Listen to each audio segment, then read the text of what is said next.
Boa noite, irmãos. Sejam todos bem-vindos. Que a paz do Senhor possa reinar e falar aos nossos corações. Vamos abrir inicialmente no livro de Atos, capítulo 7. Atos, capítulo 7. Vamos ler essas duas perguntas aí, uma no verso 49 e outra no verso 50. Atos 7, 49. O céu é o meu trono e a terra o estrado dos meus pés. Que casa me edificareis, diz o Senhor? Ou, qual é o lugar do meu repouso? Não foi porventura a minha mão que fez todas estas coisas? Vamos orar. Senhor, nos entregamos a Ti, Pai, confiamos em Ti, Te bendizemos por Tua infinita bondade, por Tua misericórdia e graça, por Tua verdade revelada a nós, Senhor. Intercedemos, ó Jesus, por aqueles que não creem em Ti, para que de alguma maneira, segundo a Tua vontade, o Senhor possa alcançar esses corações. Senhor, cada dia mais vemos as pessoas se afastando do Senhor e afastando o Senhor delas. Então toma as nossas vidas, Pai, nós queremos justamente o contrário. Por isso estamos aqui nesta noite, para nos aproximarmos mais de Ti e sentirmos a Tua presença cada vez mais forte ao nosso lado. Ajuda-nos, Senhor, supre as nossas debilidades, Pai. Nós confiamos inteiramente em Ti. Como lemos, o Senhor fez todas estas coisas. Então o Senhor fez e preparou este momento com um propósito específico, Senhor. Então que nós possamos suprir a demanda que o Senhor requer de nós neste tempo, tanto no falar como no ouvir. Então, Senhor, toma a nossa língua, toma os nossos ouvidos. Ajuda-nos, ó Jesus, nós suplicamos em Teu precioso nome. Amém. Então, queridos, estou debruçado naquele texto de Colossenses, né? Já vamos lá. Entendi do Senhor, então, meditar um tempo naquele texto, mas eu não deixei o Senhor muito quieto até que Ele me dissesse o porquê meditar naquele texto. Já tinha feito uma consideração inicial com relação ao que temos recebido, mas fiquei aos pés do Senhor e hoje pela tarde Ele me trouxe esse texto de Atos. Então, irmãos, segundo o que há depositado no meu coração, aquele texto de Colossenses, ele vai nos ajudar a responder essa primeira pergunta aqui. Obviamente a segunda estará implícita, né? Nós já sabemos a resposta. Não foi porventura a minha mão que fez todas essas coisas? Essa resposta nós já sabemos. Mas a pergunta inicial, que casa me edificareis? Ou qual é o lugar do meu repouso? Então essa é uma pergunta que nós vamos buscar responder, olhando então para aquele texto de Colossenses. Tá? Buscar entender então que tipo de casa nós devemos edificar para o Senhor. Tanto uma casa pessoal, como uma casa corporativa. Eu não sei quanto tempo me deterei naquele texto, né? Também não tenho nada programado, apenas tenho algo para hoje. Mas então nós vamos buscar naquele texto de Colossenses, ver então qual casa nós devemos edificar para o Senhor. Obviamente, irmãos, falamos isso com toda a humildade diante do Senhor e do Espírito Santo, com toda a nossa limitação, mas houve também uma confirmação, porque quando nós olhamos para aquele texto, nós vemos ali muitas coisas óbvias. E quando João, então, traz aquela palavra que precisa ser dito o que já foi dito, em outras palavras, me levou muito à carta aos Hebreus. Que no capítulo 6 ele vai dizer, nós não vamos falar dos princípios, mas depois, no decorrer da carta, claro, talvez eles não tiveram esse tempo, ou aquele tempo não era o tempo da carta, mas irmãos, o que eu entendi é que nós demos uma volta e nos parece que é tempo de falar dos princípios novamente. tocar nos fundamentos novamente. Então essas coisas foram borbulhando no meu coração, desde a mensagem de quarta-feira. E aí, então, vamos lá, Colossenses capítulo 3. Os irmãos vão de ver, então, que nós temos aqui nesse texto muitas coisas elementares, fundamentais, né? Nas palavras de Hebreu, oráculos, né? Fundamentos, lições, princípios. E vamos buscar, então, compreender um pouco mais de como a casa deve ser edificada. Ou que tipo de casa é a casa que o Senhor poderá descansar. Eu acho que se nós conseguirmos... Claro, irmão, nós já temos buscado tentar fazer isso ao longo dos anos que estamos aqui. Eu acho que cada um, na medida da sua luz, tem buscado isso diante do Senhor. Senhor, ache em mim um lugar de repouso, né? Me conduza a um lugar de descanso, né? Então, não é nada novo, muito pelo contrário, né? Nós vamos, aqui nesse texto, buscar, então, consolidar algumas coisas para que nós possamos, então, continuar edificando a casa para o Senhor. Porque comentei algo com o irmão João também, que uma das formas de nós apainelarmos a casa do Senhor, e novamente falamos isso com toda a humildade, sem deixar de lado as exortações que temos recebido. Muito pelo contrário, as exortações têm nos conduzido numa medida muito pequena, né? Porque vimos no domingo, tudo é fiel no pouco, né? Mas numa medida muito pequena, nós temos buscado apainelar a casa do Senhor. Lembre-se, irmãos, a casa do Senhor é o testemunho do Senhor nessa terra. É a sustentação da palavra, né? A igreja é coluna e baluarte da verdade. Claro, todos nós temos muito que deixar para o Senhor. Na verdade, tudo é dele, tudo é por ele, porque ele fez tudo. Mas, dizendo para os irmãos que estar presente aqui, por exemplo, aqueles que vieram na quarta-feira, é uma forma de abrir mão, de apainelar a sua casa para apainelar a casa do Senhor, para ouvir as verdades do Senhor, para acolher e levar as verdades do Senhor.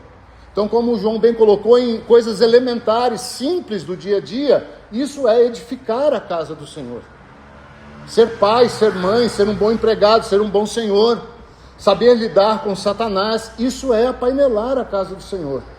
E com todas as nossas limitações, que todos nós temos e temos tentado superá-las, é isso que nós temos buscado nesse tempo que temos aqui. E nós vamos continuar até o Senhor nos dar tempo, forças para assim fazê-lo, direção para assim seguir.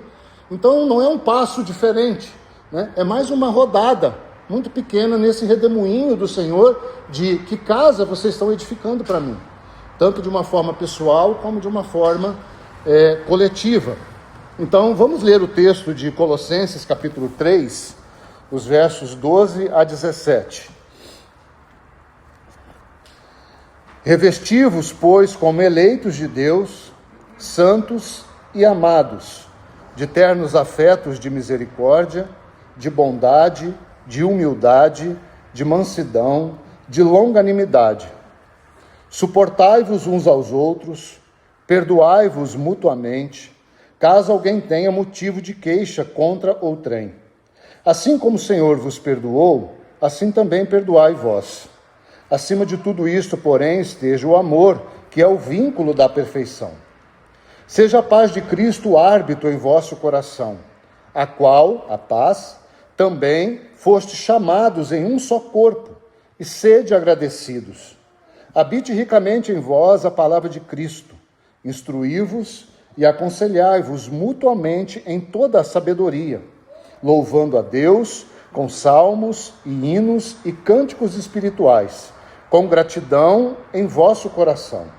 E tudo o que fizerdes, seja em palavra, seja em ação, fazei-o em nome do Senhor Jesus, dando por ele graças a Deus Pai. Então nós vamos caminhar por esse texto, né? Nós vamos estudar todas essas expressões que nós temos aqui no decorrer dos domingos, né? Na mesma sequência entre eu e o irmão João, né? E eu vou me manter um tempo nesse texto. Hoje, então, nós vamos começar por onde a Bíblia começa, né? Então, segundo esse texto, a casa do Senhor, ou a casa que nós devemos edificar para que o Senhor tenha um lugar de repouso e também um lugar onde nós possamos repousar, ela começa na eleição, né? Está aí, eleitos. Tá? Então, a eleição, irmãos, talvez seja um dos temas mais controversos dos nossos dias, um dos temas mais discutidos, talvez um dos temas mais rejeitados, né? Muitos, eu diria que a grande maioria dos cristãos não aceitam, ou porque não compreendem, ou porque compreendem de uma outra forma, a eleição. Mas não haveria uma outra forma de se começar a edificar uma casa se não for por meio da eleição. Então a Bíblia, ela enfatiza muito a eleição, né? A Bíblia vai dizer onde e quando fomos eleitos, a Bíblia vai dizer como fomos eleitos, e a Bíblia vai dizer por que e para quê, né, fomos eleitos. Então ela traça um plano para nós muito claro, para sabermos a importância da eleição, né? Então nós vamos começar por aí, né? Porque negligenciar, ou um lugar de reunião que negligencia a eleição, ele já começa a ser construído com um fundamento furado, né? Então, nós vamos compreender isso com a maior clareza possível. Então, irmãos, onde e quando nós fomos eleitos? Então, vamos buscar ver isso nas Escrituras. Onde e quando fomos eleitos? Abra sua Bíblia aí em Efésios.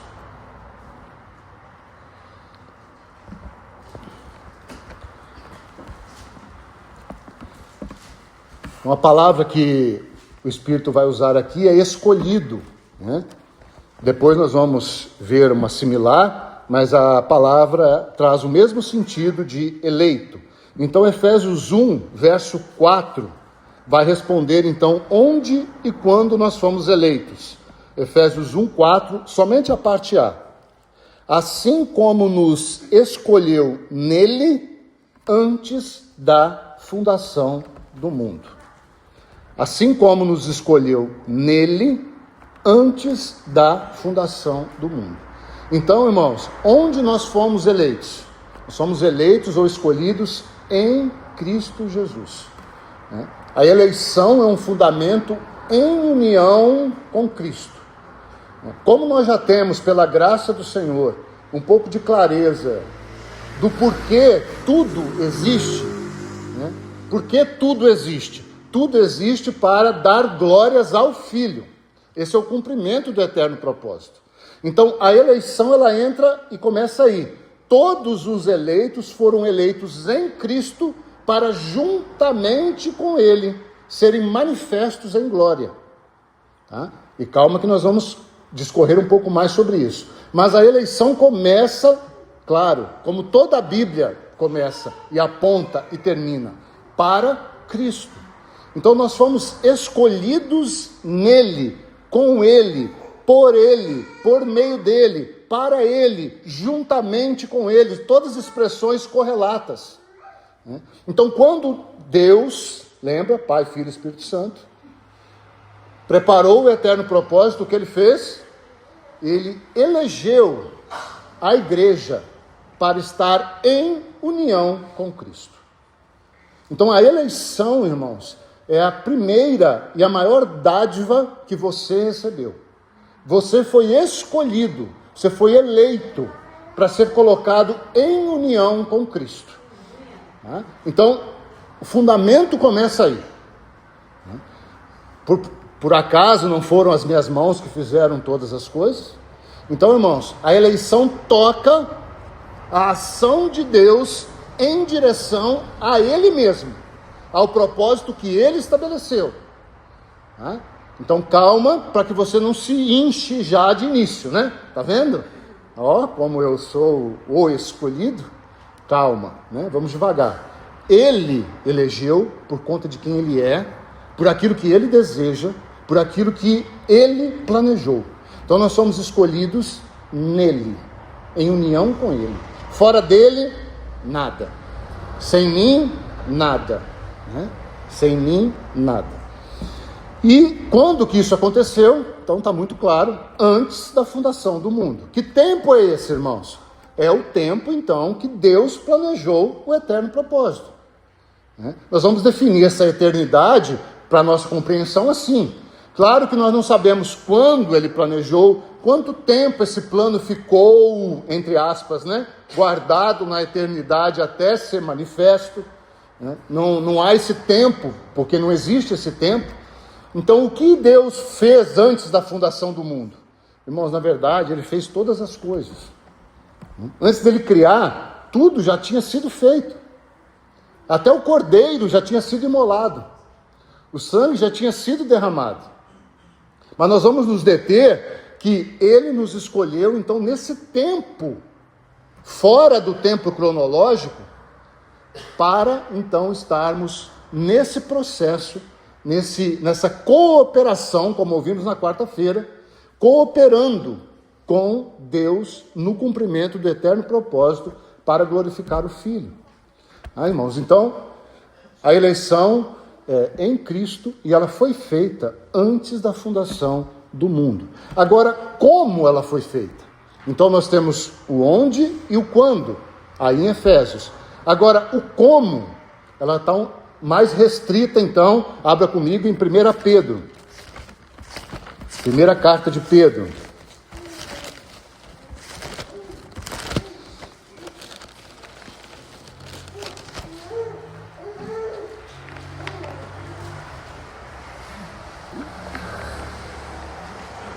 Aqui nós vamos ter a expressão literalmente, 1 Pedro 1, 2.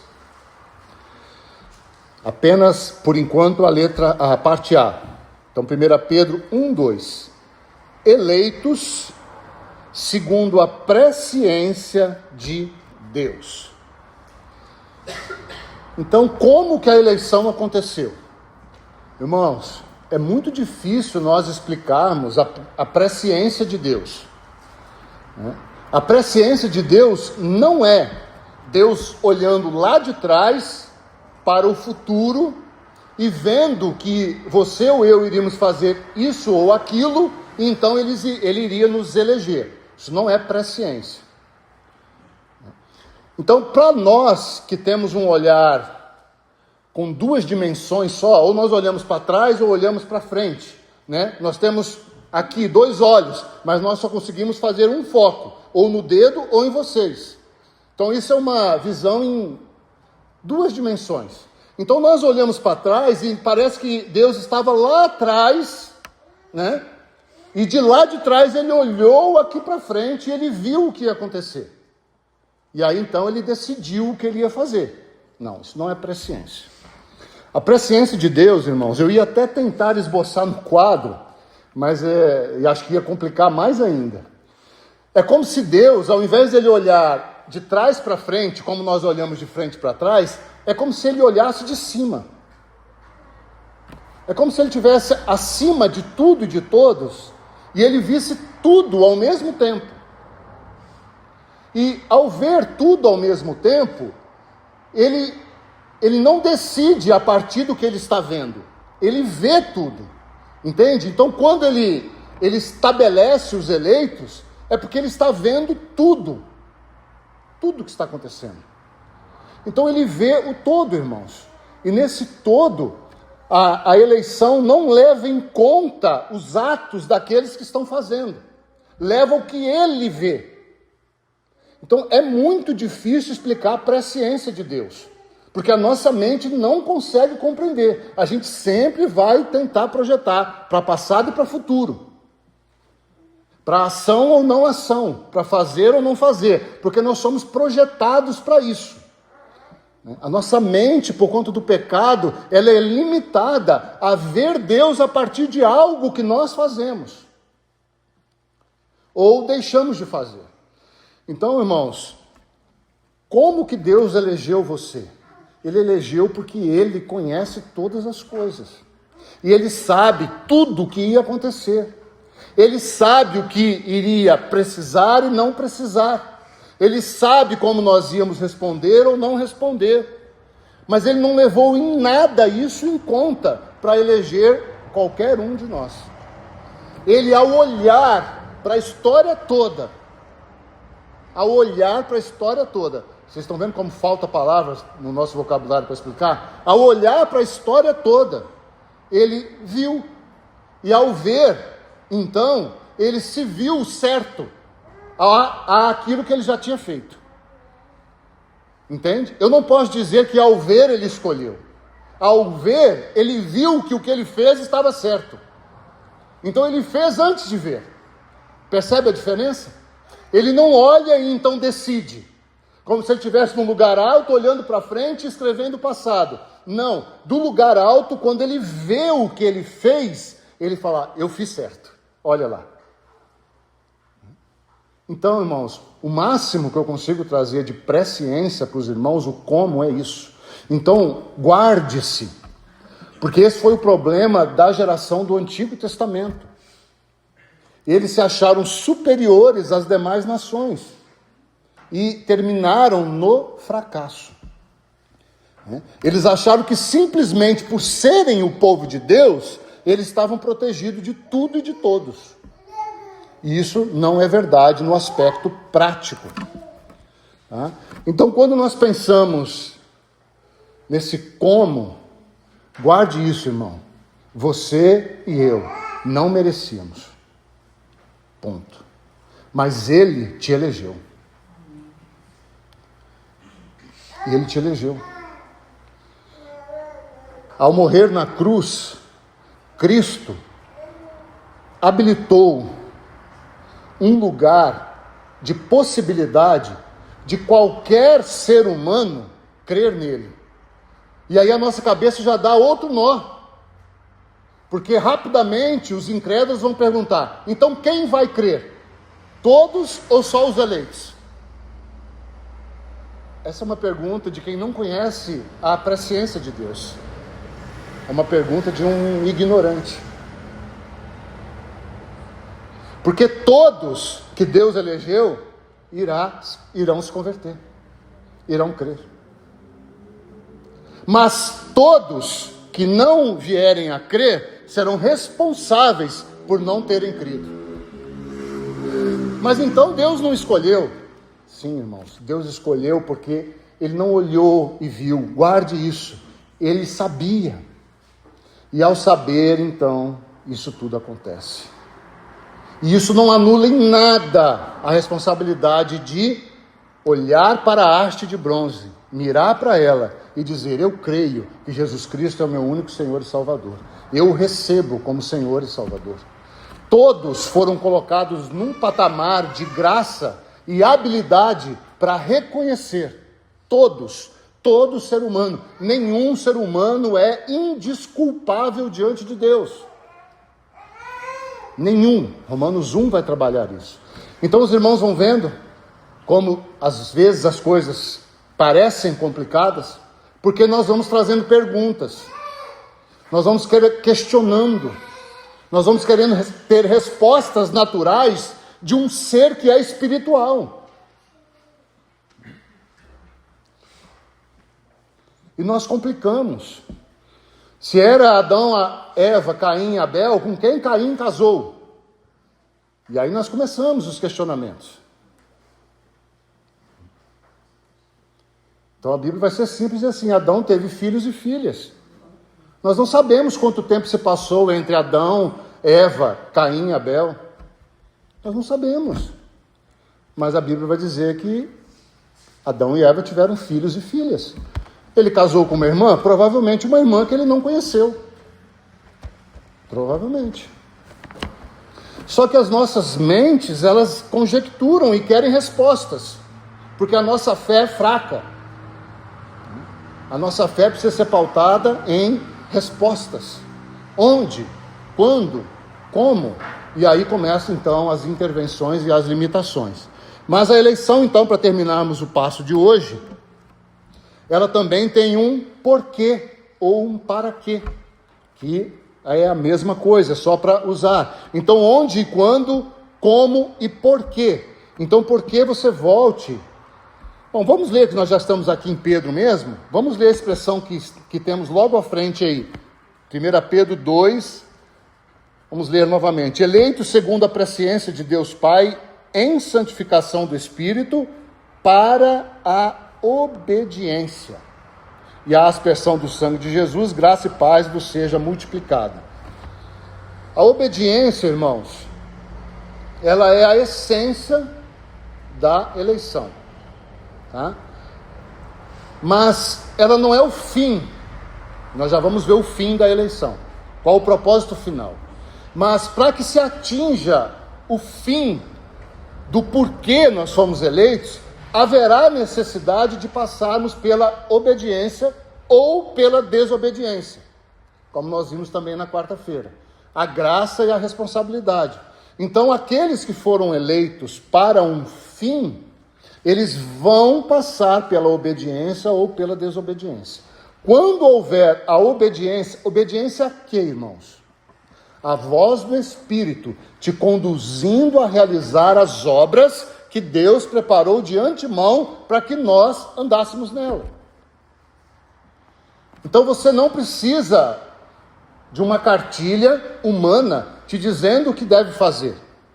Você precisa ter ouvidos atentos, coração quebrantado, receber e acolher as provações do Senhor.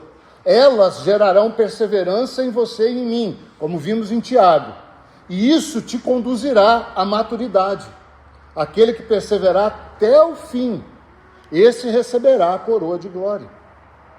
Mas qual é então o porquê da eleição? Então vá comigo a Efésios. Novamente. Lembrando que a carta aos Efésios, nesse aspecto do eterno propósito, sem dúvida nenhuma, é uma das mais elevadas. Aliada então com Colossenses, que é chamada então de uma carta gêmea, né? A carta aos Efésios. Então observe de novo aí o verso 4. Assim como nos escolheu nele antes da fundação do mundo, primeira coisa, para sermos santos. Lembra lá de Colossenses que nós lemos? Eleitos santos. Nós já vamos entrar nos santos no próximo momento. Mas veja aí então que a eleição te fez um santo, te fez um separado.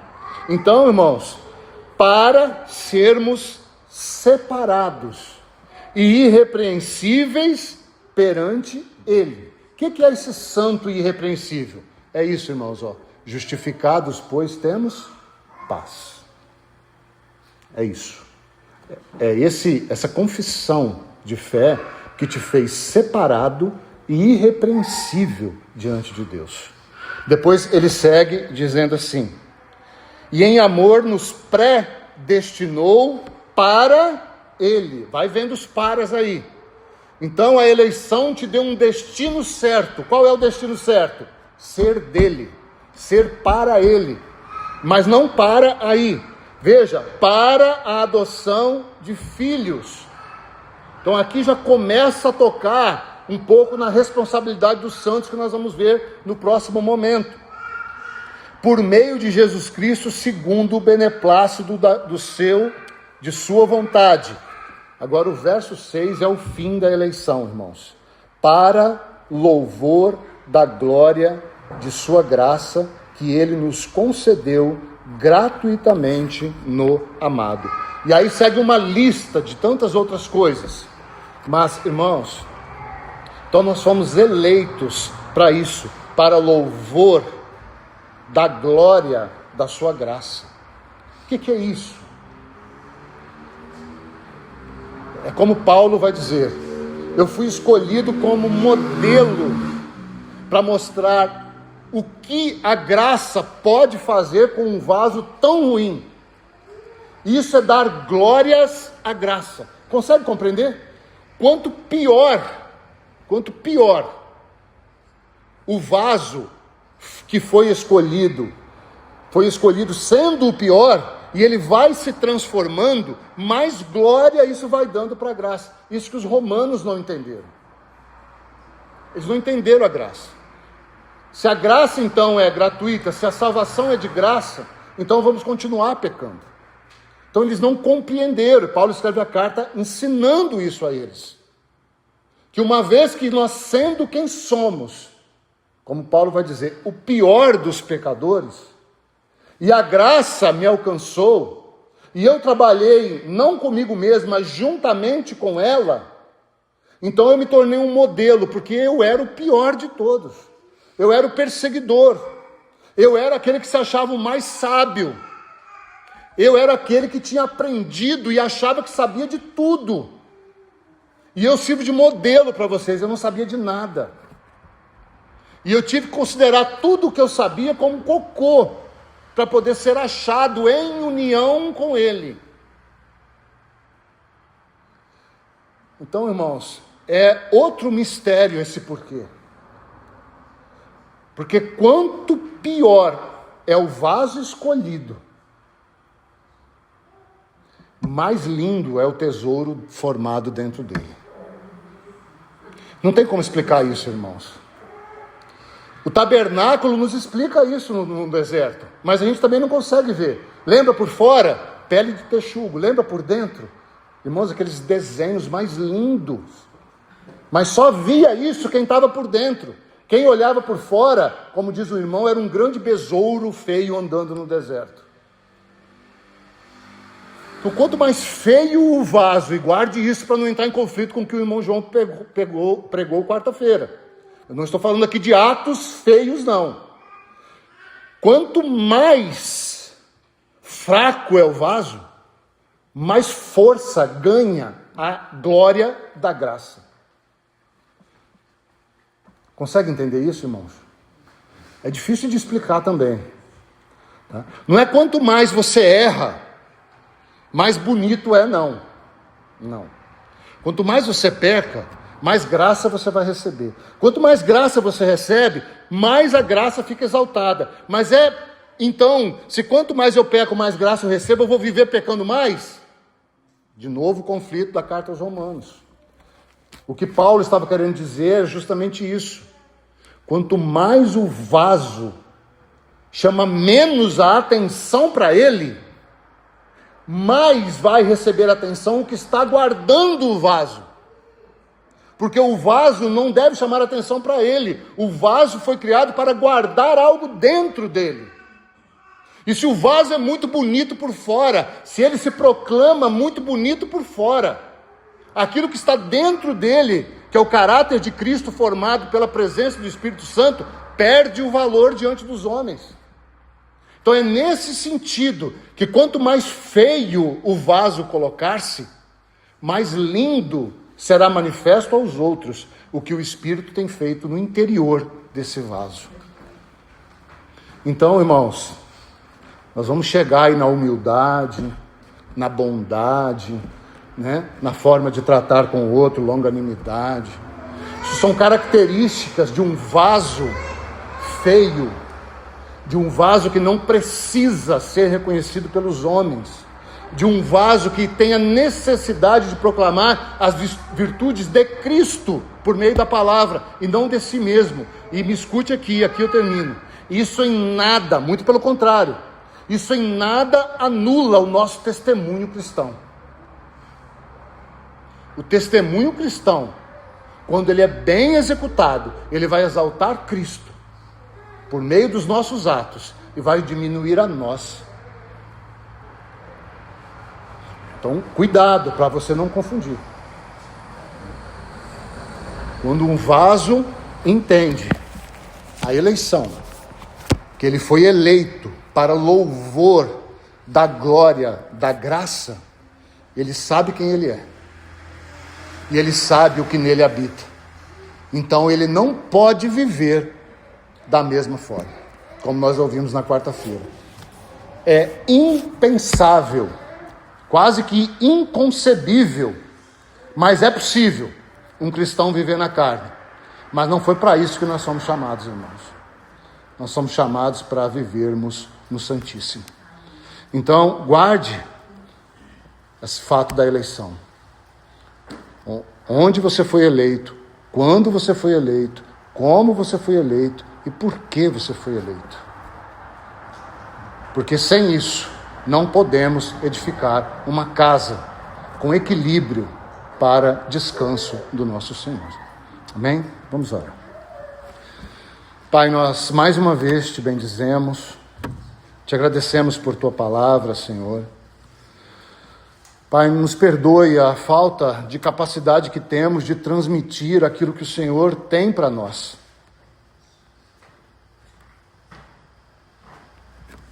Suplico, Pai, que o Senhor possa trabalhar em cada coração e que o Senhor lance luz em nossas trevas, para que o brilho da tua palavra possa reluzir em nossos corações como um ouro purado 100 vezes pelo sangue. Nós te suplicamos, Senhor, fixa a tua palavra em nossos corações, para que nada possa remover a realidade que nós temos em ti. Nos entregamos ao Senhor, Pai, e oramos, Jesus, em teu precioso nome. Amém.